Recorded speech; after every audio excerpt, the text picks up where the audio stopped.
I thought surprising my wife at work would make her smile. Instead, it broke me, because when I walked in with flowers in my hand, I saw something that made my knees go weak. I used to believe love was about trust, but that day, I learned it's also about truth, even when it shatters you. My name's Derek, and I've always been the kind of guy who believes in doing small things for love. My wife, Melissa, and I had been together for years, best friends turned partners. We laughed over burnt dinners, danced in the kitchen to old songs, and shared dreams about growing old together. She used to tell me, "You make ordinary days feel special," and I believed her. Melissa worked long hours, often coming home late and exhausted. I always told her to take it easy, to rest, but she'd say she was just busy. I didn't question it. I trusted her completely. One Friday afternoon, I decided to do something nice. I picked up her favorite takeout, bought a small bouquet of white lilies, and thought, why not surprise her at work? I imagined her face lighting up when she saw me walk through the door. I had no idea that this small act of love would uncover a truth I wasn't ready for. It started subtly, little changes I brushed off as stress. She began checking her phone more often, smiling at texts she never showed me. When I asked who it was, she'd laugh and say, "Just a friend from work, Derek. Don't be jealous." Sometimes she'd come home smelling of perfume that wasn't hers, not the scent I bought her. And her hugs, they started feeling rehearsed. Still, I ignored it. Because when you love someone deeply, you don't want to believe they could hurt you. The night before everything fell apart, she kissed me goodnight, looked me in the eyes and said, "You're too good to me." I didn't know that would be the last honest thing she'd ever say. When I got to her workplace, I felt like a teenager again, nervous, excited. I wanted to make her day. I walked through the front doors, holding the food and flowers. Her co-workers smiled, surprised to see me.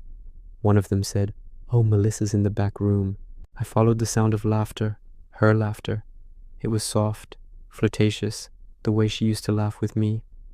The door was slightly open, and when I looked inside, there she was. Melissa sat on the edge of a desk, her hands wrapped around another man's neck, their faces inches apart. Her eyes, the same eyes that once looked at me with love, were now filled with something else. I froze. My heart didn't break instantly. It cracked slowly, painfully, as if reality needed time to carve the truth into me. I dropped the flowers. The sound startled them.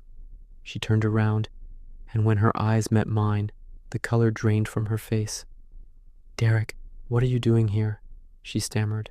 I just stared at her. The food in my hand felt heavy, like the weight of every moment we'd shared. All I said was, "I came to surprise you." Then I turned and walked out. Revenge doesn't always mean destruction. Sometimes it means detachment. I didn't yell, didn't throw things, didn't beg for an explanation. I simply disappeared. I packed my things that night.